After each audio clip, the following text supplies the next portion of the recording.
Good morning, everyone. Thank you for joining us this morning for this session. So before we get into the session, I'd like to introduce today's speaker, John Hope from Sophos. Now, John's been with Sophos since 2011 and has worked across a wide range of roles from channel manager and firewall specialist through to sales engineer. And in his current role as a senior technology evangelist, he spends his time helping organizations understand how modern cybersecurity technologies and services actually work in practice. So today, John's going to walk us through Sophos MDR, what it does, how it fits into a real-world security stack, and what organizations can realistically expect day to day. So without further ado, I'll hand over to John. Fabulous. Thanks, Isaac. Appreciate that.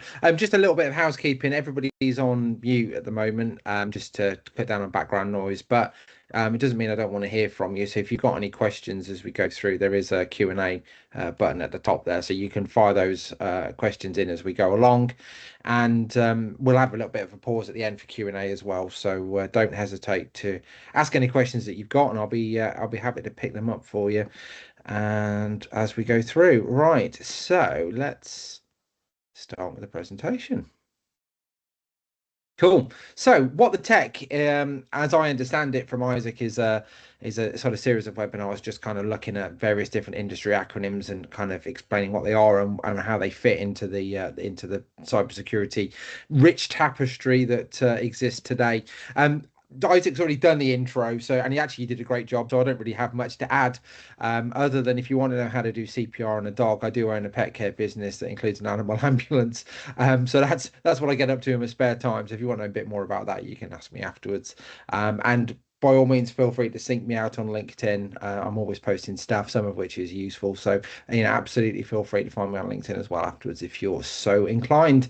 So yeah, you didn't really come to hear about me and my life. You came here to hear more about what MDR is. So let's start by addressing what is this new acronym that's doing the rounds at the moment. What is MDR? So MDR is, as I said, it's a new acronym, and it stands for Managed Detection and Response. What that means in practice is that this is a cybersecurity service rather than a cybersecurity product. And depending on which vendor you align yourself to, you will at minimum get some form of human interaction, actually looking at the data coming from your estate and trying to spot whether you're under attack. That is the managed detection element, and then various different vendors offer various different response modes, and I will certainly be talking about response modes towards the end of the session as well. So what this is doing is basically looking for the telltale signs that you're about to become a victim of the next wave of cybercrime, and then in many cases helping you to do something about it. So that's what MDR is. What we're going to do for the rest of the session is kind of explore, well, what is the need for MDR? Why is this new thing doing the rounds, and how is it relevant to me and my organization? So that's what we're going to cover for the rest of the session. So why is there a need for MDR?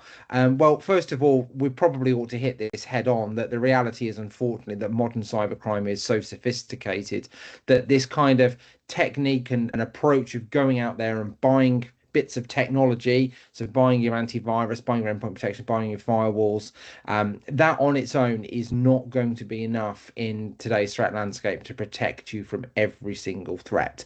And this is really what is driving the need for MDR. So it is a difficult and slightly strange thing for me to say. As Isaac mentioned, I've been at Sophos since 2011. Sophos is a company which is very much built on creating cybersecurity technologies and products for people to consume, but the reality is that, as I said, that on its own is not enough in today's threat landscape, and this is why we, along with the rest of the industry, have started to create services such as MDR to really plug that gap.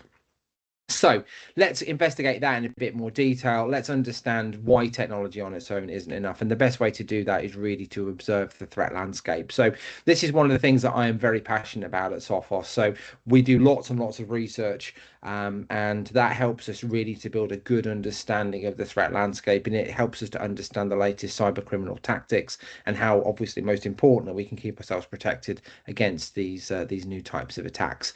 So you would expect me to tell you the world is a scary scary place. And I will be doing that, but I will be doing that thanks to some research that we conduct. So there are two elements of research I'm going to pull on for this session. The first is from our counter threat unit. So this is a small group within Sophos whose role is basically to, amongst other things, infiltrate cybercrime gangs to better understand the tools at their disposal, the tactics, how they select their victims, what they do, and how things are progressing in the world of cybercrime, which is a pretty cool job if you ask me.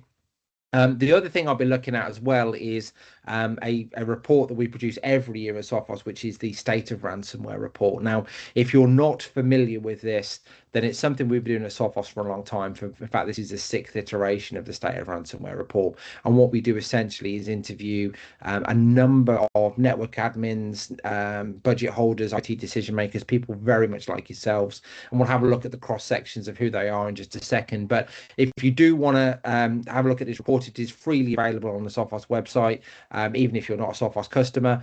You should never ever zap a QR code, but this is the exception. If you want to just take a screen grab of that, and you can look up the report later on, or I'm sure Isaac would be more than happy to share that with you after the session as well. So last call for a screen grab before I move on. So yeah, the survey this time around is 3,400 individuals who have been hit by ransomware. It was conducted about this time last year, but obviously it takes a bit of time to process the data and understand the data. So it's still very relevant and still very current. It includes 17 different countries and organizations of all different sizes, from the small enterprise all the way up to some pretty big organizations.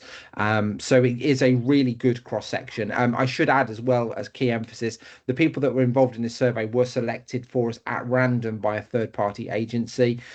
So they are probably not Sophos customers. And when you see some of the stats in a second that look pretty shocking, then just do bear in mind these people are probably not consuming Sophos products or services.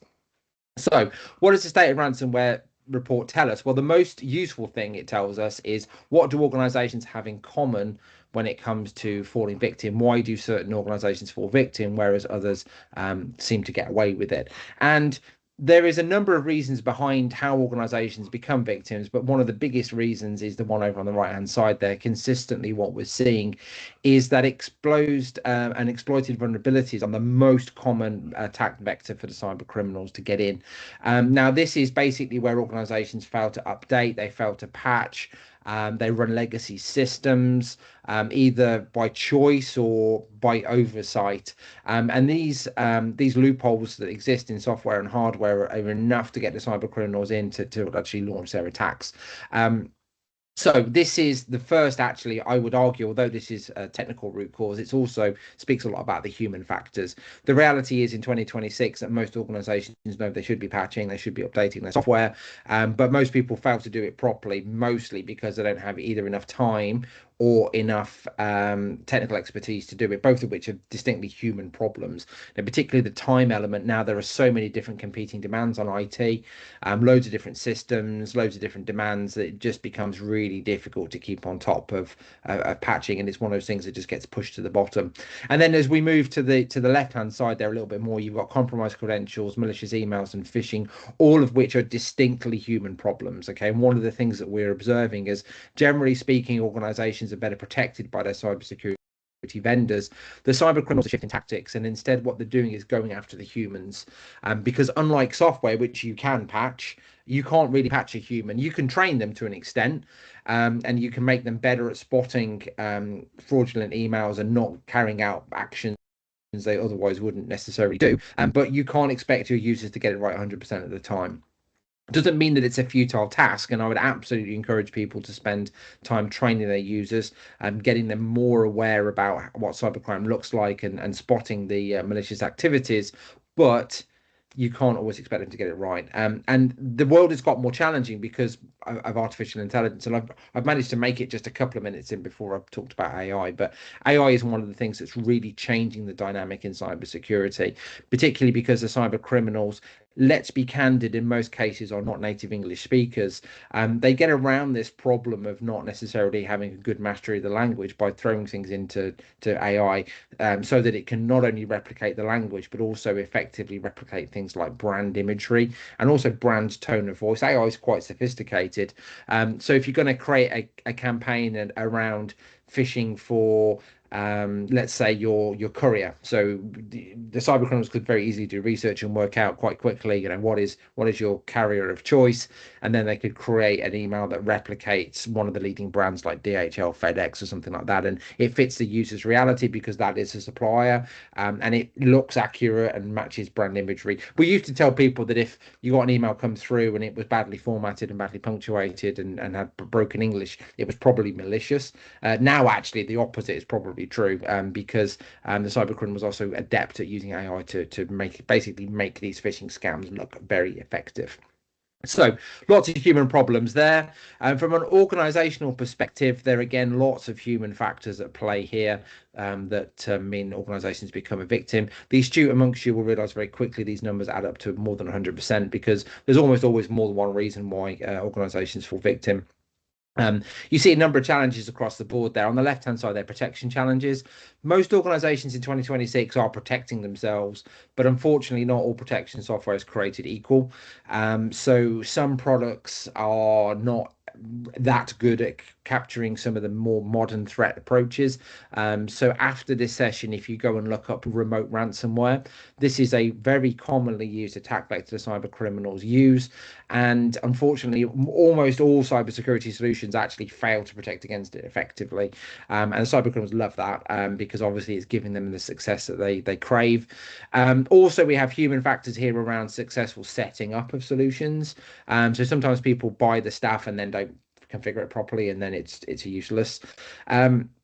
On the right hand side there, we have security gaps, known or unknown weaknesses. There is a certain appetite for risk. Some organizations say, well, we're not going to buy that cybersecurity solution, because we feel we're going to be okay, and we're not an attack target for the cyber criminals. Sometimes, and in fact, more often than not, organizations just fail to consider certain things. So this is why it's always good to get some kind of third party security audit, so you don't believe your own hype, and you actually do get an accurate view of where you are from a threat preparedness. And then in the center there, we've already talked about human expertise. Massive problem. There's not enough time and not enough skills associated with configuring cybersecurity is really hard. And then on top of there, as you'll discover in a short while, what we need is humans to be able to monitor telemetry. And if you can't find enough humans to support a desk that's looking at this telemetry 24 hours a day, 7 days a week, then you're leaving yourself exposed, unfortunately. So lots and lots of resource challenges there. Again, very squarely a human problem.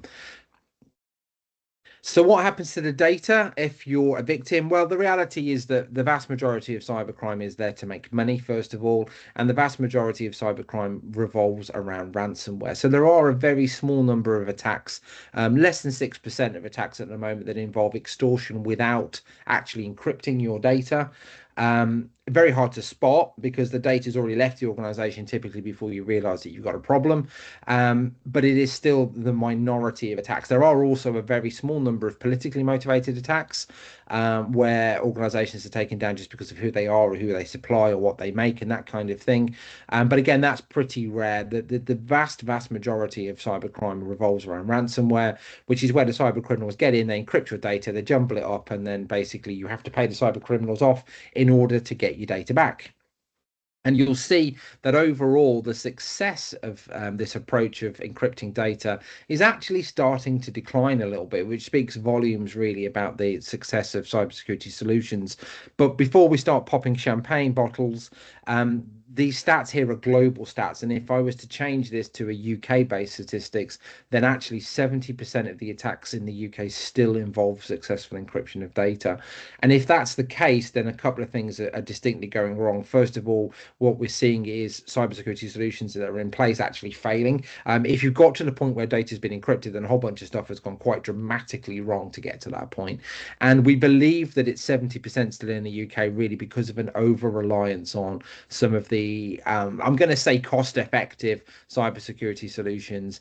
Some of the more cheap and cheerful products out there that don't protect against things like ransomware. The cyber criminals know this is a weakness, and they're exploiting that time and time again. So there's no real hard data to support that, but that is sort of our conjecture on why that success rate is so high in the UK specifically.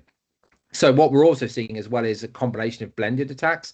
So where cyber criminals are not only encrypting your data, but then also stealing your data as well, and then coming back for a second bite of the cherry, which is increasingly a popular method for the cyber criminals. So if you are hit and you do have your data encrypted, how do you get your data back? Well, this shows you a couple of slightly worrying trends. The line across the top there is the statistics around using backups to successfully restore your data, and you'll see that that's in decline. And this is not really because organizations fail to back up, because it is 2026 and most organizations know they should be backing up and indeed do have backup solutions in place. The problem is that the cyber criminals know fine well that if you've got a decent backup, you are not going to pay the cyber criminals ransom demands, because why would you? You would just simply go to your backups, and yeah, it might take you a couple of days to get back up and running, but you use your backups and you get back up and running that way.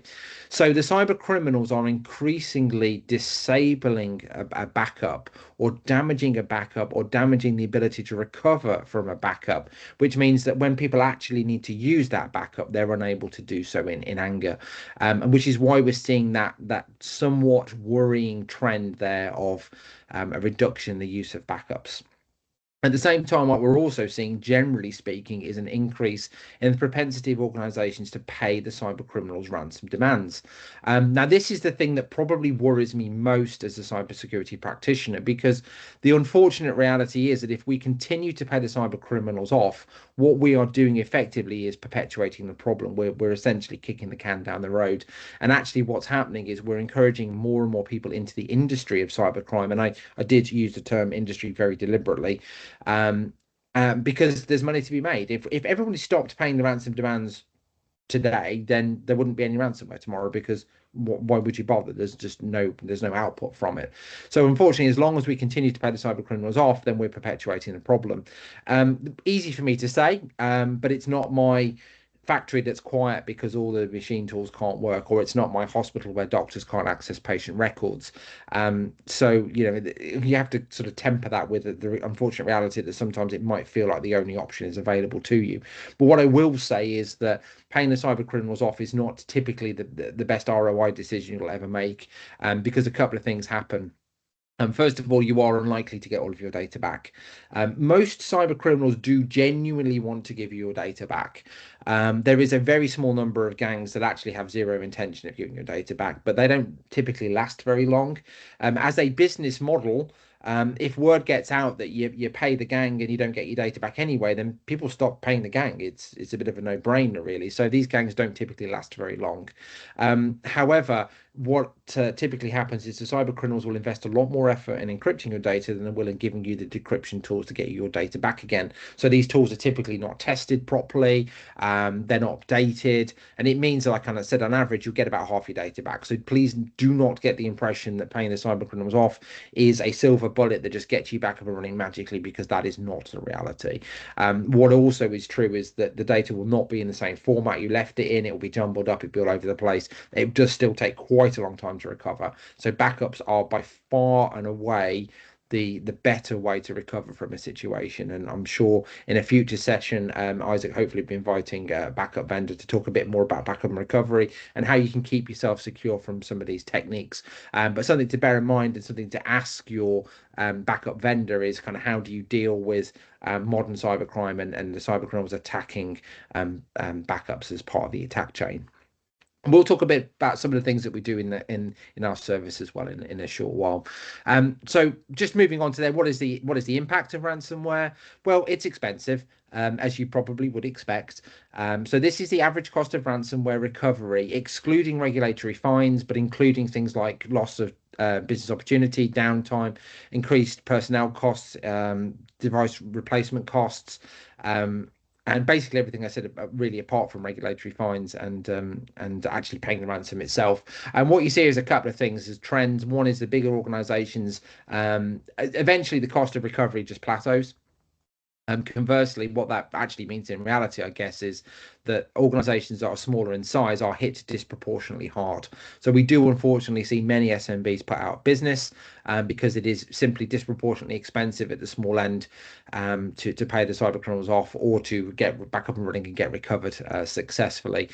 This is a bit of a double whammy effect, of course, because if you're a small to medium business, you probably don't have the money to have a 24/7 SOC. You probably don't have an army worth of cybersecurity analysts keeping you safe. You probably don't buy the most expensive tech and the most successful tech either.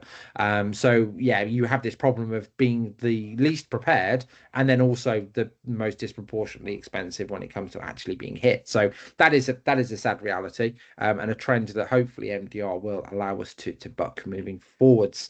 So we've talked a lot about what the attacks look like, and who falls victim and why they fall victim. But the obvious next question really is kind of who are behind these attacks, and the media will typically portray cyber criminals as looking like this. They're always shown to be teenagers, usually in hoodies, usually in mom and pop's basement. It's generally dimly lit for reasons that still escape me to this day, but that is actually doing the cyber criminals a bit of a disservice, really, because the reality is actually that cyber criminals are highly organized gangs and highly organized teams. So the reality of cybercrime actually probably looks a bit more like this. This is not a random stock image that I just selected at random. This is actually an area called Gorod Stolis, which is kind of akin to Canary Wharf. So it's a district of Moscow, very much like Canary Wharf, very expensive real estate, lots of big businesses based there. We know of at least two cybercrime gangs over the years that have had their headquarters here in Gorod Stolis. The first of which was Ryuk. Ryuk became Conti. And the reason that we know about Conti having their headquarters here is going to become very apparent in just a second. The other gang is a much more recent gang. So back at the end of August time last year, there was actually a very interesting arrest that occurred here in Gorod. So a cyber criminal gang was arrested by the Russian authorities. You did hear that, right? The Russians did indeed arrest a cybercrime gang, but not for the reasons that you might think. So this cybercrime gang had been quite successful, and they'd managed to amass a whole bunch of Bitcoin. What they wanted to do was convert that into fiat currency so they could spend it and buy goods. Fiat currency is a lot more useful for that. So they decided the best way to convert digital currency into fiat currency was to set up an import-export business, run out of this very building, and they decided to buy Western goods and acquire Western goods and sell it in Moscow to convert it into fiat currency, which is all very well and good, except the Russian authorities took exception to the fact that they failed to pay the appropriate import and export duties on those particular items. So there you have it, cyber criminals being arrested not because of their cybercrime, but actually because they failed to pay their taxes, which gives you a bit of an idea about the attitude of the Russian Federation when it comes to cybercrime. So hopefully that illustrates quite well that this is very much people's 9 to 5. Our counter threat unit has mapped the initial phases of an attack vector back to UK time, and this is really a good illustration of what a cyber criminal's day looks like. So they get to work at 9, log on, catch up with the mates, maybe get a cup of coffee, get to work, and then about midday they're taking a break for lunch. Very civilized, come back energized at 1 o'clock and continue the attacks for the remainder of the day. So it is literally people's 9 to 5 job. And we do know an awful lot about the structure of a cybercrime gang because of one particular group in general. So this is basically all cybercrime since 2021, and you see that there's actually a very small number of gangs that are actually protagonists, and simultaneously an even smaller number of gangs operating because these gangs come and they go. But I want to draw your attention to a particular gang, which is Conte. So if I just flick back for a second, Conti is shown there in that kind of mauve color on the left-hand side there. So back in 2021, they were very successful. For a brief moment, they were actually responsible for about 25% of ransomware worldwide. So they were a pretty successful gang. And we know a lot about Conti because of a distinct disagreement that occurred. So Conti, being headquartered, as you've seen, in Gorod Stolis in Moscow, decided that when Russia invaded the Ukraine, that they would support Russia's activities using cyber means and respond to Western aggressors. which is an interesting argument because what they probably fail to appreciate is they'd managed to amass a very large number of Ukrainian affiliates. So basically, cybercrime gangs are like franchises, right? So if you're a would-be hacker, then you align yourself to a particular cybercrime gang. And in this case, Conti had managed to get a lot of Ukrainians on board. However, those Ukrainians were not on board with the party line when it came to supporting Russia's activities. Obviously, that was quite offensive to the Ukrainians, and basically Conti had this enormous spat, and a lot of information was publicly leaked across the internet. So we saw information regarding the structure of cybercrime gangs, individuals' names, addresses, alleged links to organizations like the FSB, which is all very well and good. But the thing that we found really interesting was that actually what it also divulged is just really mundane day-to-day communications, which was like a treasure trove for us of understanding what a cybercrime gang looks like. So we learned that basically cyber criminals, they log on from 9 to 5, as you've seen. They have a line manager, they have a HR department, they have a monthly target, a monthly salary, there's career progression, there's marketing. There's basically everything you find in a legitimate business, except obviously the way they actually go about making money. So it gives you again an idea about the structure of a gang and how sophisticated they can be. And you can see where Conti fell apart. You can see the effect on the digital landscape there when Conti sort of disintegrates fairly quickly into 2022. And what we've seen subsequently is many different gangs coming and going over the years. However, many of the individuals inside those gangs really remain the same. So when one gang disintegrates, then they just set up shop somewhere else and really go through the process all over again. Many of the cybercrime gang leaders are very closely linked to the political system within Russia, and this is a good illustration of really how they operate with a very high level of impunity. So this is a gang known as E Corp. They have this urban camouflage color scheme on many of their cars. The Lamborghini you see there in the center there is owned by Maxim Yakubits, who's one of the leaders of E Corp. It actually has a number plate on it which translates to thief. And you did see a pet tiger in the passenger seat there, and we did just do a donut around a police car. So it gives you an idea about, again, how the fact that these people are basically functionally untouchable, and just go on to establish other gangs.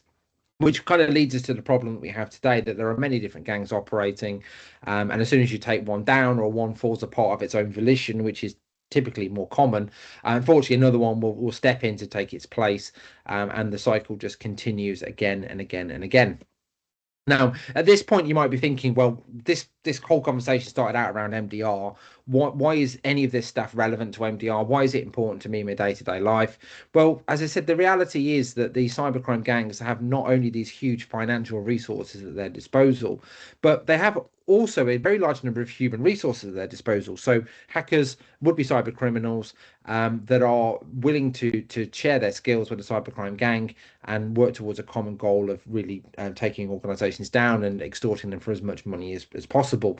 This has really changed the paradigm of cybersecurity, because once upon a time we were dealing with viruses that are attached to emails, right? And when you look at that problem, then it's simply a numbers game, and it's how quickly can you create a solution to that one particular type of attack, because code is really, really predictable, right? You write a piece of code, it's going to behave the same every single time you execute it, right? So you stop the problem once, that's it, indefinitely.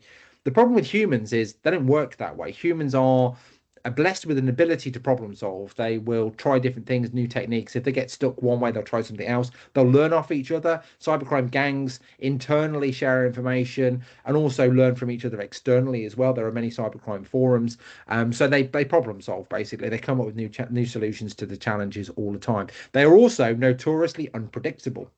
So blocking a human level attack is much more challenging, which brings me circularly back onto the point that I was making right at the start, that going out and buying technology and expecting it to protect you is unrealistic, because if you give a determined hacker long enough, they will get into any organization. It's just they make ROI decisions in the same way that legitimate businesses make ROI decisions. Like, what is the juice worth a squeeze? How long is it going to take me to get in? How much can I get out of an organization? Buying tech on its own and expecting it to keep you secure is not sustainable. It's not realistic. particularly when you look at some of the ways that cyber criminals carry out their activities today. Some of these things we've talked about already. So let's talk about a couple of the other ones. We'll talk about multi-stage attacks. So remote ransomware, again, please Google it after this session, is a really good illustration of a basic multi-stage attack. When you see the result of the attack popping up somewhere else, but the initial attack phase is it's somewhere else in the organization, or maybe even in a supply chain type attack, that attack's actually coming from somewhere else within the supply chain. It's really difficult to kind of see the whole picture, and this really flummoxes a lot of software and a lot of solutions.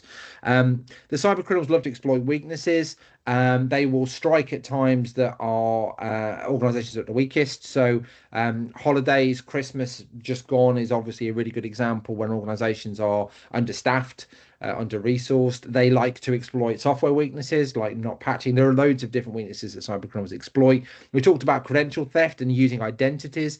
Really hard for technology to protect you against identity theft, because how on earth would a system tell the difference between John logging in legitimately versus me having my identity stolen and having that identity used against the organization? And then you've got living off the land there in the middle there as well. So living off the land is where the cyber criminals will use legitimate IT tools against an organization. So things like RDP, so remote desktop solutions, things like PowerShell, stuff that's kind of inherent in support, can also be used very effectively by the cyber criminals to launch their attacks. And again, you can't turn this stuff off because you need it every day. It's part of your workflow. So now you live in this challenge where the tools that you use every day could be turned against you at any time. So it gets really challenging. The solution that we probably would have advocated a couple of years ago would be that you need to be able to search, because there are always telltale signs that an organization is about to become a victim. We do not see attacks going from 0 to 4th of July really quickly. There are normally a couple of days, so 4 to 5 days worth of dwell time. Crims get in, escalate privileges, exfiltrate data, deposit ransomware everywhere, and eventually push the button when they've run out of other things to do. So there's always these kind of precursory warning signs that exist. Unfortunately, many organizations, they fail to see those warning signs. Even though they're right there in front of them, they're in the logs, they're in the data somewhere, they fail to see them. We estimate that in at least 83% of cases, there are palpable warning signs that unfortunately are just simply overlooked. Bearing in mind the standard cyber criminal MO is they usually delete stuff that's incriminating, then that number is probably significantly higher in reality. The challenge is that most organizations can't see it because they're just drowning in data. If you look around your office right now, or if you're working from home, visualize your office, every laptop, every desktop, every switch, every access point, every firewall, every router, pretty much every piece of software, they're all generating logs. And somewhere in that log might be the thing that tells you you're about to become a victim. But it's really hard to spot, even with some of the best. So we're talking about MDR today, but we would have suggested using tools like EDR, like XDR. They would have given your IT teams the ability to go search for this stuff, but searching is hard. And it's really difficult to find this stuff, even with the arguably the world's best XDR solution, from Sophos. Even with all the AI advances and power that it has, still really difficult. Threat hunting is a really tough discipline. The best analogy is, again, technology on its own is not enough. We got that already, loud and clear. But going out and buying tools is not going to equip you to be a threat hunter. In the same way that if I go down to the sports goods shop and I buy myself a set of boxing gloves, I'm not instantaneously going to become a fighter. Having the tools is one thing. The ability to actually use them effectively is really something else. And this is where MDR really comes into play, because we believe at Sophos that cybersecurity is now too difficult for almost every organization on the planet to do effectively in isolation. If you consider some of the headlines that you might have seen in 2025, you've got banks, you've got car manufacturers, you've got airlines, you've got major hotel groups. If they can't do cybersecurity properly with all the resources at their disposal, then how are we expecting the Acme Sprocket company with 25 employees to do cybersecurity effectively? It's just unrealistic. And this is where MDR really comes into play. So what MDR offers is democratization of the SOC, really. So instead of having to go out there and buy your own security solution tools and then find staff members to run it 24 hours a day, 7 days a week, 365 days a year, then what you're doing is basically buying into a service which provides the same thing. So we offer a 24/7 by 365 team of experts that will be looking at your data, looking at what's flowing from the estate, taking information from a whole range of sources, spotting the things that tell us you're about to become a victim, and then either empowering you or directly doing something to prevent that attack before it becomes really serious. And that's what our MDR team does. So we're taking those telltale signs and then we're doing something about it to keep your organization secure. And we do that through a very, very wide number of integrations. So not every MDR vendor does this, but we, from the get-go, really wanted to have an open ecosystem. So if you've got Sophos technology, then great. We will obviously take that information into our system. But actually, we take information from around 350 technology partners right across the board. So the essential messages are twofold here. One is if you've already invested in cybersecurity solutions from somewhere else, that's okay. We will work with them. We will take that information that has been provided by those cybersecurity tools, and we will add that into the mix, add that into the matrix, and find those telltale signs. So if you've got a WatchGuard firewall, for argument's sake, but you are not actively looking at the logs, you are not getting the best out of that product. Okay, so we can help you with that. We don't have to have that awkward conversation about throwing it in bin and replacing it. We'll work with you. We'll work with what you've got. Now, obviously, in the long term, if you want to move to Sophos, that's great. There's a whole other conversation. But for now, we will work with the infrastructure you've got. We will also be able to get information from a wide range of other sources as well, areas that Sophos don't play in, which, again, I'll come back to in just a moment's time. So what do we do with all that data? Well, the secret sauce of MDR is really using AI and a lot of very intelligent algorithms to get the interesting information in front of a human analyst as fast as possible. So when we see something interesting, it typically takes about 1 minute to go from interesting event through to a case being created and the cybersecurity analyst actively looking at it. And then the human analyst will, on average, take about 25 minutes to investigate. Is this problem real? If it is real, how big is the problem? And what do we do about it? What is the next step? And then there's a fork in the road at that point. So you'll see there that you can choose to have the issue remediated, in which case we'll roll our sleeves up and fix the problem for you. But it is also your prerogative. If you want to be woken at 3 a.m. on a Saturday morning, we'll phone you. That's what you want. We will do that. We can have a system where we have multiple different phone numbers, and if nobody answers, we'll fix the problem for you because time is of the essence of cybersecurity. Or your channel partner like ADM can get involved at this point and fix the problem on your behalf. These are all choices. It's entirely up to you. If you want Sophos to fix the problem for you, it typically takes a further 12 minutes. So shutting down malicious accounts, killing malicious processes, giving you an indication of what we've done and why we've done it, which is a mean time to respond to 38 minutes, which is quick, but I appreciate that's probably a kind of random number without any context to most of the audience. Unfortunately, most MDR vendors don't actually kind of publish how long it takes to respond to an incident, so it's quite hard to do a compare. But in the center there, what I did find is a Gartner survey, which looked at internal security operations centers and their ability to respond. So you'll see that the median time to close an incident in an internal SOC is 16 hours. Now, first thing to emphasize is that if you've got an internal SOC team, you're probably a bank, an airline, a major hotel group, somebody of that ilk. So that's the first thing to bear in mind. Secondly, just bear in mind that 16 hours in the world of cyber is an eternity, right? And it's an eternity in which nothing good is going to happen, right? The crims will leave backdoors, they'll steal your data, they'll encrypt your data, they'll destroy your backups. Nothing good is going to happen in that time, okay? So shutting down the incident as quickly as 38 minutes is really kind of the key benefit of MDR. But there is a couple of other things as well. Obviously, the best security outcome is closing the incident down. But what you also get is this extra insights. Remember I said that we have integrations with technology partners in areas that we don't play in. I'm going to give you just two examples. One of them, in the bottom right hand corner there, you'll see that we have a backup and recovery integration. Now this is really powerful for us. Remember that I said most backup solutions are not effective at protecting themselves against cyber crime. And the cyber criminals will target backups. Usually it's the first thing they do actually is go after backups and start disabling them, not in obvious ways. So if they delete your backup, you're going to see that really quickly, and it's kind of obvious. But what they will do is they'll change your passwords. So you try to log in, and you can't log into your backup. So the backup is there, but you just can't use it. Or they'll change the scope of your backups. There was one particularly antagonistic organization that was committing cybercrime, and what they were doing is changing the scope of the backup. And then instead of having terabytes worth of CRM data, you go to your backup, and what you find is a bunch of pictures of kittens. All right, it's useless data. It's no good at all. And again, would you spot the changing of the scope of your backups? So we integrate with these backup vendors so that if people change passwords, change scopes of backups, tamper with things that are just looking a little bit spurious and a little bit unusual, that is case creation. So we will look at that. We will contact you as an IT administrator and say, look, did you change the password to your backup cluster? Because if you didn't, then someone else did, and that's clearly a problem. Like, we need to be aware of it. Another example, just before we move on, is our integrations with Microsoft. So Microsoft is pretty much omnipresent in organizations. I'm not talking about things like Windows Defender, which interestingly we do integrate with that as well. So if you buy your endpoint from Windows, from Microsoft rather, and use Windows Defender, we can get information from there. But I'm talking more about infrastructure stuff, so Office 365. We see a lot of cybercrime happening now that really doesn't involve anything outside of the Microsoft ecosystem.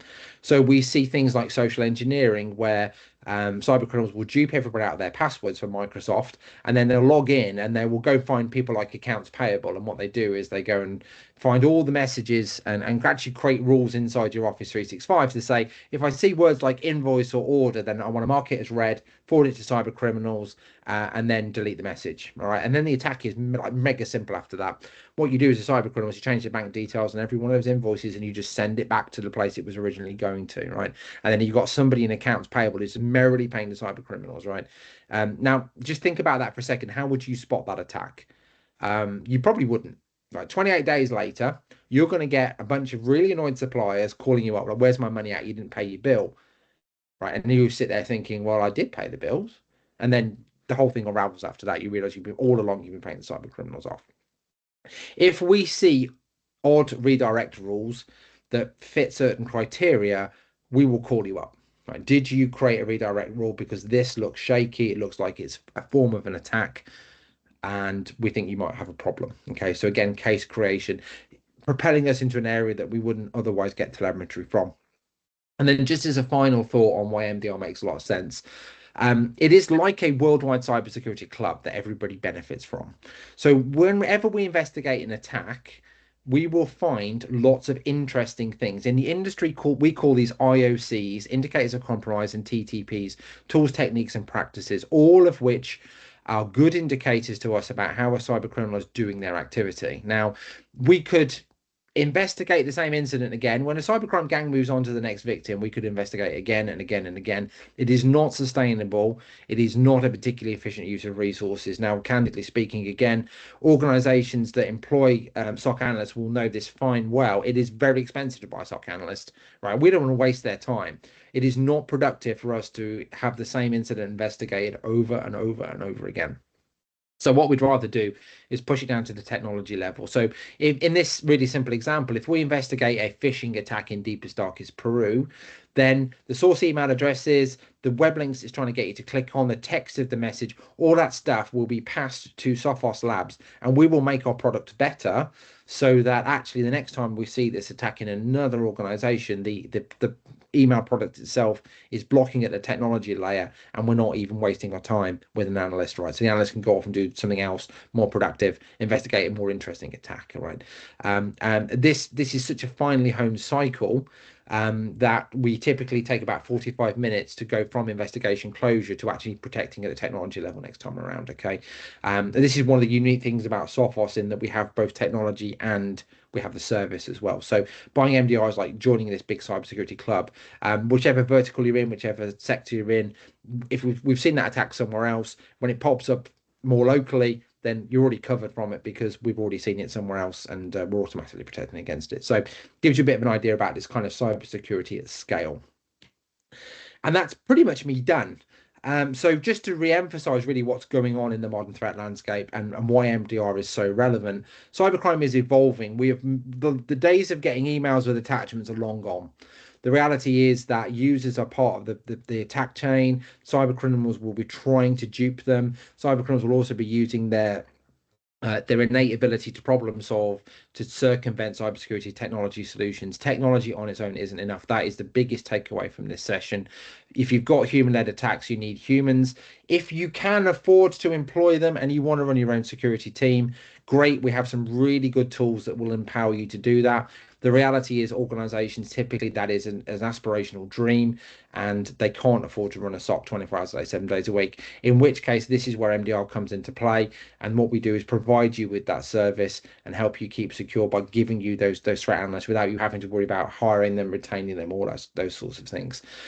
So that's the key message for today, and that's really what MDR is all about. So I've got just a couple of minutes left. If there's any questions that you want to ask, then feel free. I'm notoriously bad at finding where the Q&A box is. So Isaac, are there any questions that have come up or anything you want to add to the conclusion? Hi, John. Yeah, we've got one from Thomas actually, which is how does MDR integrate with devices like access points or firewalls? Do you require the hardware on site to talk to these devices? Okay, so the integrations vary. So I said there are 350 technology integrations, and they're all ever so slightly different. We do have a process of onboarding, which includes some really nice web guides, or you can actually pay us or pay ADM as a service to help you with those integrations. If the solution has a cloud component, then we will typically integrate with that, which is just then basically sharing API keys. But if there's a physical piece of on-site, then we usually have what's called a log collector. So I gave you the illustration of taking a log from WatchGuard, for argument's sake. What we do there is spin up a virtual machine that sits as a log collector. You can point your logs from your firewall and any other bits of hardware that you've got that are relevant to that log collector. That will collect all information for Sophos and then send it off to Sophos, so that we can look at that information. But every integration is slightly different in various different ways, but that's the essential two key approaches really. One is inter-cloud integration, the other one is having a log collector on site.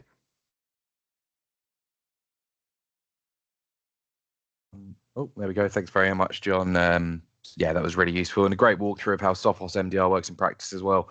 So hopefully everyone on the session has a clearer view of what MDR actually looks like day to day and how it can support internal teams rather than adding more complexity. If you do have any follow-up questions or would like to talk through whether Sophos MDR will be a good fit for your organization, please do feel free to get in touch with us after the session. Our contact number is 01227 473 500. That's 01227 473 500. Or you can email us, which is sales@adm-computing.co.uk. That's sales@adm-computing.co.uk. I've just posted that in the Q&A as well. Thanks again, John. Unless you've got anything else, thank you everyone for taking the time to join us today. No worries. Yeah, thank you for joining. Just as a bit of a thank you, I should add as well, if you want to reach out to ADM, then we are conducting what are called threat profile assessments. Remember I said about the fact that identities are often used against organizations. If you ask for a threat profile assessment, then the team from Sophos will just have a little look and find out if anybody's usernames and passwords are exposed out on the internet, and let you know, so you can do something about that as well. So that's just a little bit of a thank you for coming to the session today. Yes, please do reach out on that one as well. Fantastic. Right. Thanks very much for attending, everyone. And we'll let you all go. Thank you very much. Take care all. Thank you.